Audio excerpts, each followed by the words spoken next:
Les droits du voisin en islam. Dans notre époque actuelle, où des concepts occidentaux et des valeurs étrangères ont pénétré nos sociétés, nous assistons à un déclin de l'application des droits des voisins et à une détérioration des relations sociales entre les individus. Alors que notre noble religion nous a encouragés à être bienveillants envers nos voisins et à établir une communauté unie fondée sur l'affection et l'amour, nous constatons que ces valeurs se sont estompées en raison de l'occupation par la vie quotidienne et de l'influence de concepts erronés. L'un des droits les plus importants que nous avons négligés est le droit du voisin, qui reste essentiel pour construire une société cohésive et stable.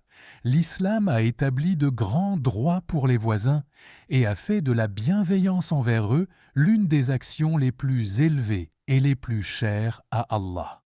Allah Tout-Puissant a associé la bienveillance envers les voisins à l'adoration, comme il dit dans le Saint-Coran. واعبدوا الله ولا تشركوا به شيئا وبالوالدين إحسانا وبذي القربى واليتامى والمساكين والجار ذي القربى والجار الجنب والصاحب بالجنب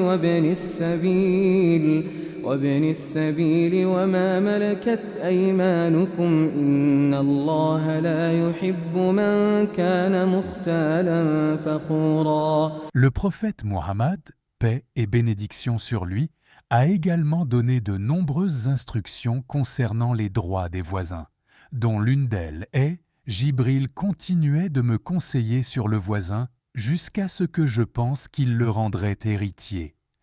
À travers ce hadith, nous comprenons la grandeur de ce droit en islam. Le prophète, paix et bénédiction sur lui, nous a encouragés à traiter nos voisins avec bienveillance, qu'ils soient même musulmans ou non musulmans, proches ou éloignés. Les droits du voisin sont classés en 3 niveaux. Le voisin musulman proche, il a 3 droits. Le voisin musulman sans lien de parenté, il a 2 droits. Le voisin non musulman, il a 1 droit. Les droits des voisins vont au-delà de l'absence de nuisance. Ils incluent la bienveillance envers eux. Le prophète, paix et bénédiction sur lui, a dit « Un homme ne mange pas à sa faim alors que son voisin a faim ». Cette bienveillance comprend diverses actions telles que rendre visite au voisin, échanger des cadeaux, l'aider dans les moments difficiles et lui rendre visite lorsqu'il est malade. Toutes ces actions reflètent l'esprit de solidarité et de coopération parmi les membres de la communauté musulmane. Face à la complexité de la vie moderne, nous devons revenir aux valeurs de notre noble religion qui élève le statut du voisin et nous encourage à vivre dans une société aimante et coopérative. Nous devons nous efforcer de réparer nos relations avec nos voisins, qu'ils soient proches ou lointains, musulmans ou non musulmans.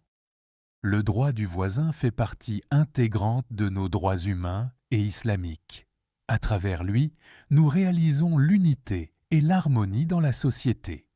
Commençons dès maintenant à appliquer ces droits dans notre vie quotidienne et soyons des modèles pour les autres dans la bienveillance envers nos voisins.